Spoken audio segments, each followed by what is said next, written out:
So this video is about changing the coupling fluid on the Echo Acoustic Dispenser.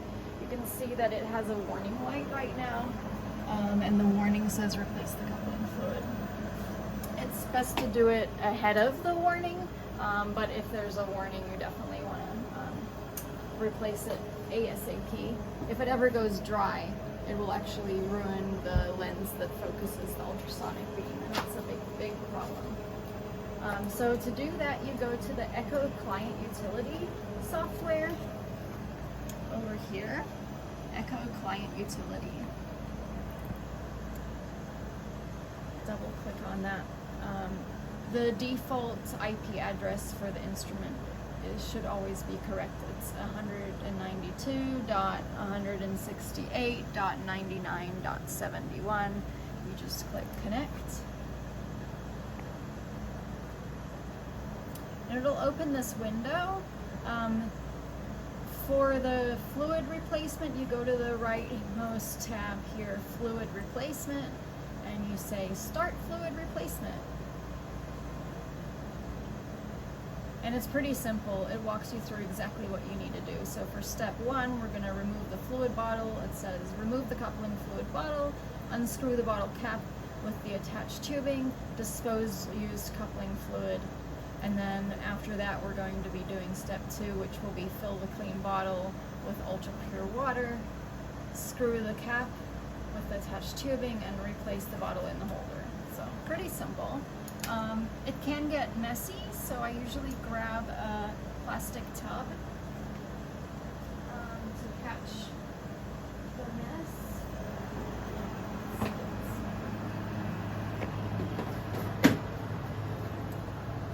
And so we're going to go back here. The coupling fluid is inside the back of the instrument, so I just stand with this here to catch any water. You just open this panel. That is the coupling fluid. Just set the panel aside somewhere. It's always good to check you can also remove that panel.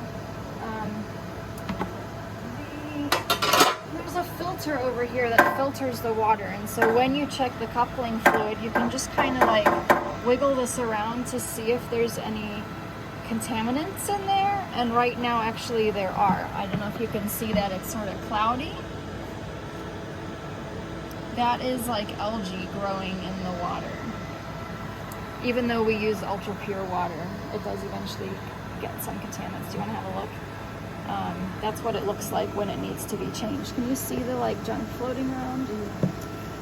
And so we're going to place our reservoir below it and unscrew that piece. This is why we have a bucket, because it can drip some water. And then we're also going to be doing at the same time the coupling fluid. So for this, you kind of lift and pull very gently, and then unscrew the bottle.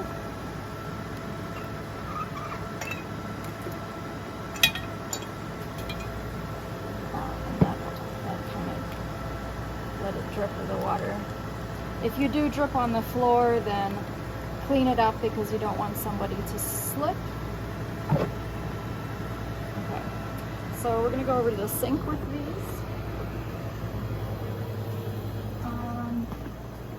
And actually, one more thing. I have a scrubby brush in the cabinet. Well, it's supposed to be in the cabinet. So stored in this cabinet is usually a little brush. So it's important that you use a brush that doesn't have any soap on it, because you can't have any soap getting into the Echo. So that's why I dedicate a brush to this purpose. So since I'm not sure who used this brush last, I'm going to rinse it really well with some DI water to make sure whatever was on there is gone, if anything. I'm also going to try using this brush and see which one works better. Okay. So this filter has to get brushed out. It's what's been, collecting all of those contaminants. So I start by rinsing it, you want to spray the water along all of the edges, using the force of the water spout to be able to push through. And then you also want to do the inside. And then you want to give it a little scrub. Yeah, this isn't going to work. We need this one.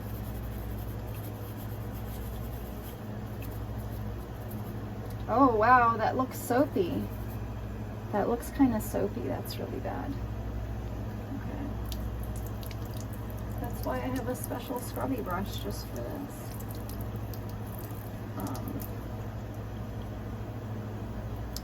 So I'm just gonna finish cleaning it by hand.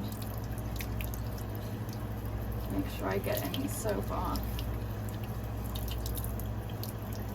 Just by sort of like soaking it in water. And the same with this part. I do need to scrub it. There's no getting around that. Just to make sure any like bacteria or whatever aren't making like a biofilm on there. And I'm just using the force of the water to clean against all of the sides. Maybe give it a wipe with a gloved finger against all of the sides. And the filter just goes inside this cap. And then this water we have to change out, so we're gonna dump what's in there. And we're gonna go to the tank where we have millicue water. This is a tank full of water that's been filtered really well using a device called a millicue. If you do have to make sure the top is unscrewed for the pressure to be able to let the water out. If this is ever empty, the millicue device is located in, I think it's Michael Stone's lab.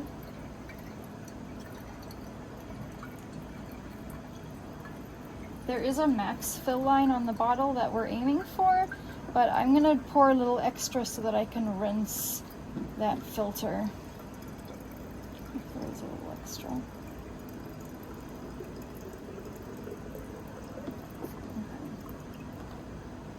And make sure you close it well so that it's not dripping.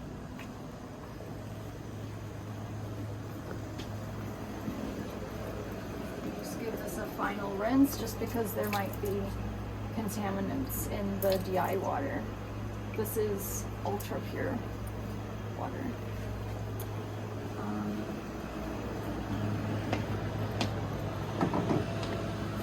This goes back here.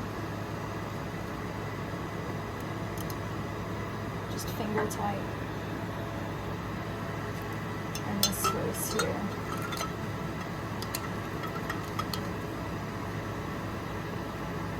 And then it goes up and over into its place.